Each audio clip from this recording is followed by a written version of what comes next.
What's going on, everyone? TomGorian, and just like that, the 2022 Formula 1 season is underway in Bahrain. Some quick thoughts after the race, just a bit of a race breakdown review and results and reaction. Ferrari won 2 in Bahrain. I didn't really expect Ferrari to actually win today in Bahrain. I thought overall Max, it just seemed to me in practice and in qualifying, Max Verstappen just had the pace over the Ferraris, but clearly not in qualifying. Charles Leclerc got pole position, Max in second, Carlos Sainz P3 with Checo Perez in P4. But yeah, surprisingly, this race just really gave us a clear-cut indication of the 2022 season.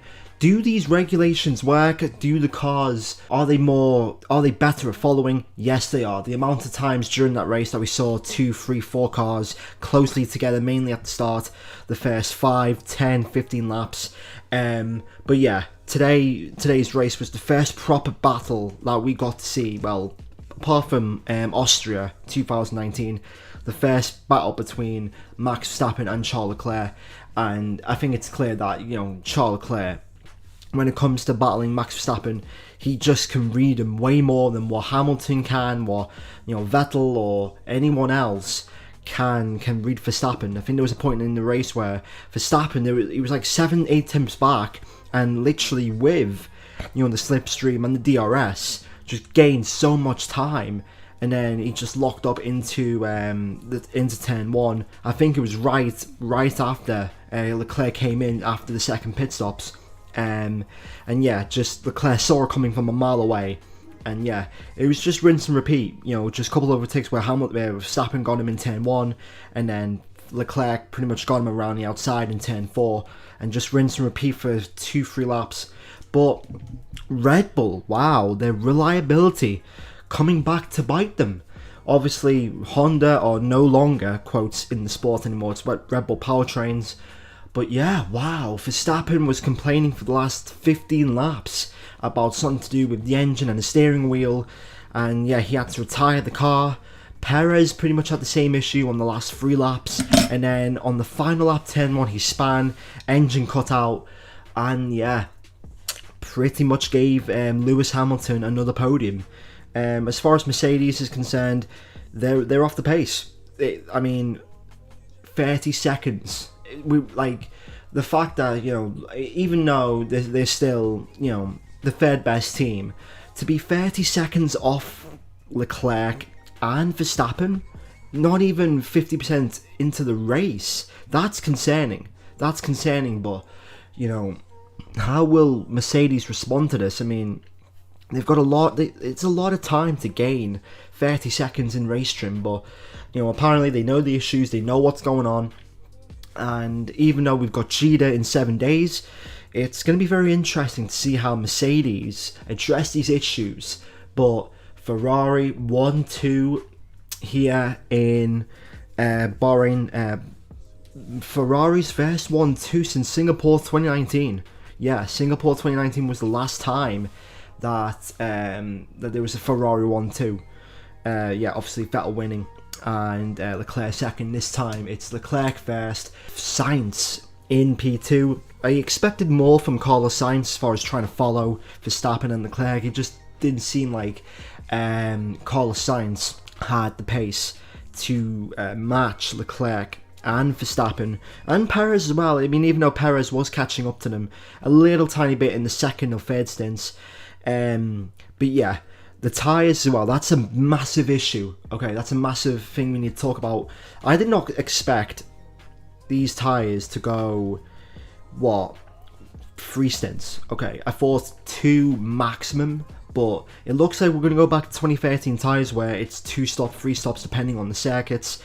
And yeah, nearing the end, Red Bull pit both Verstappen and Perez to go on a used set of soft tyres and to try and catch out Ferrari. That didn't work. Same happened with Bottas, Hamilton, Russell, and yeah, late safety car came out, the only safety car of the entire race. Gasly retired because of an engine issue. He retired pretty much lap 55, 54, no, 44 was it? I think there was 55 laps, but he retired because there was a fire on his engine, retired pretty much on the exit of turn 3, and yeah, that was the cause of it. So Red Bull needs to look at their engines, because they've got the car to compete with Ferrari. They're ahead of Mercedes, and the last thing you want to do in these first 2-3 races is allow Ferrari, Mercedes to understand their car going into these next couple of races, especially the European season of the championship. So before I get into the race results, I want to talk about Kevin Magnussen. He finished in P5 in the Haas, and it's clear that Haas's strategy to give up last season to focus on this season, that has worked. But I will also have to give credit to Kevin Magnussen. He has proved to me that he is a top 5 Formula 1 driver on the grid. There's no way, and I repeat, no way that Haas would have achieved this if Nikita Mazepin would have stayed there. I think Magnussen has done wonders with that car, and he's even he outqualified Mick Schumacher, and he's outraced Mick Schumacher as well. And for Magnussen to be in P7, contending with the Mercedes, following them, I think Haas can learn a lot from this race and just steadily improve. And I think it's going to be a matter of time before Magnussen has one of those races where everything comes together and he gets a little bit lucky with maybe a Ferrari, Red Bull or Mercedes, and he gets onto the podium. I definitely see Magnussen being the outside driver, outside of Ferrari, Red Bull, Mercedes, to challenge them on just try and grab more points, score a podium. And yeah, watch out for Kevin Magnussen this season. To me, he is the driver of the race. P5 from P7 on the grid. Very impressive from Kevin Magnussen. Finally, Aston Martin and McLaren. Disappointing or what? I mean, obviously Vettel tested positive for COVID, so Nico Hülkenberg replaced Sebastian Vettel. Hopefully Vettel will test negative, and hopefully he can race in Jeddah next week, but I do not like Seb's chances with that car. Lance Stroll didn't really perform well. P15 for Lance Stroll. But the two McLarens, Norris and Daniel Ricciardo, I mean, I didn't really expect McLaren to be so off the pace. I mean, it's clear that the Mercedes PU this year is dramatically behind over the Red Bull and the Ferrari PU. But at the end of the day, for McLaren to be P18 and P20, and not just that, but like really behind, that's concerning. If you're a McLaren fan, if you watch this race, this might be as bad as 2015 is concerned. Let's just hope that McLaren can just figure out the problems with the car and just try and develop it as the season goes on, as we head in towards the European season and then eventually the summer break. I think the summer break will be the best time for McLaren to really get to grips, not just for the McLaren but for all the teams in general, to just get a grips and to truly understand their car, their issues, and how they can close the gap to other teams ahead of them. So here are the top 10 classifications for the 2022 Bahrain Grand Prix. Charles Leclerc takes a win, heading home a Ferrari 1-2, the first 1-2 since Singapore 2019. Charles Leclerc's third win in Formula 1. His last one came in Monza 2019. Hamilton spent most of the race in 5th place, like I said, hovering around 20, 25, 30 seconds behind the front runners. But thanks to Red Bull's retiring, he gets a podium. A very unlikely podium.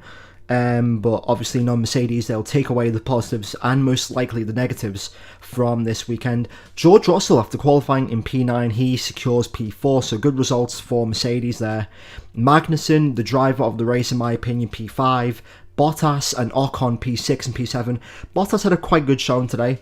I don't think much happened with Valtteri, but he's just shown that, even in a bit of a weird car, not a Mercedes of course, he can do bits, and especially finishing just behind the Mercedes and just qualifying out behind the Mercedes. That's actually really good result for Bottas. Ocon, same thing as well. I was a little bit surprised of the pace of the Alpine. in this race, but Ocon finishes in P7, Tsunoda in P8, Fernando Alonso in P9, and Guan Yu Zhou finishes in P10. He scores his first points in Formula 1. Zhou impressed me today with just his overtaking ability in just the start of the race. But yeah, the battle between Leclerc and Verstappen heading into turn 4 on lap 10, that was quite nice. And again, lap 19, Verstappen locks up. I think this was on the second stint. He locks up, and yeah, the story seems to me more of the tyres and the degradation of the tyres. It seems to me we're going back to 2013 as far as how fast the tyres are degrading, to the point where teams are considering 2 stops, 3 stops, and this might be ridiculous, but maybe even 4 stops like back in the day. Can you imagine that, a 4-stop race, even without the weather?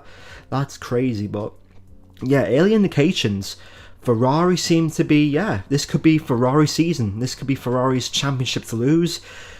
I expect Mercedes to just understand the problems with the car, if it's porpoising, if it's the PU, and just try and marge that gap down, because they were 7/10 off in qualifying, and they were at one point in time 30 seconds off the pace in the race. So they can just marge that gap down, then I defo expect Mercedes to be in the fight this year with Ferrari and Red Bull.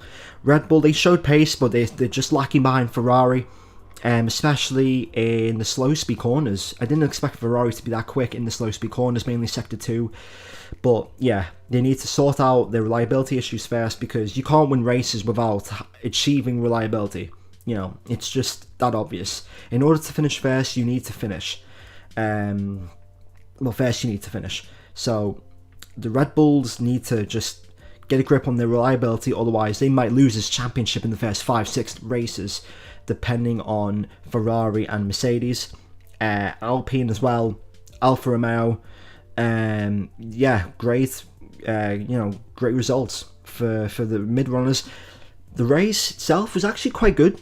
I think there were times when nothing really happened, but the goal was to see if the cars could follow. Yes, they can follow, they can race properly, and we got some great racing, some great overtakes, some great battles today. And yeah, is it the best Bahrain Grand Prix? No, I don't think it is, but it is up there as far as, ones that you'll have to watch again, and it's up there.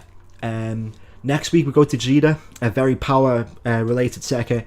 Let's see how good the Ferrari PU is compared to the Red Bull. Hopefully it's going to be a very interesting battle there between Red Bull and Ferrari. I don't expect Mercedes to be anywhere near them. But yeah, Mercedes powered cars really underpowered in today's race. But yeah, Ferrari 1-2, man. This could be Ferrari's year after all. We'll have to wait until next week.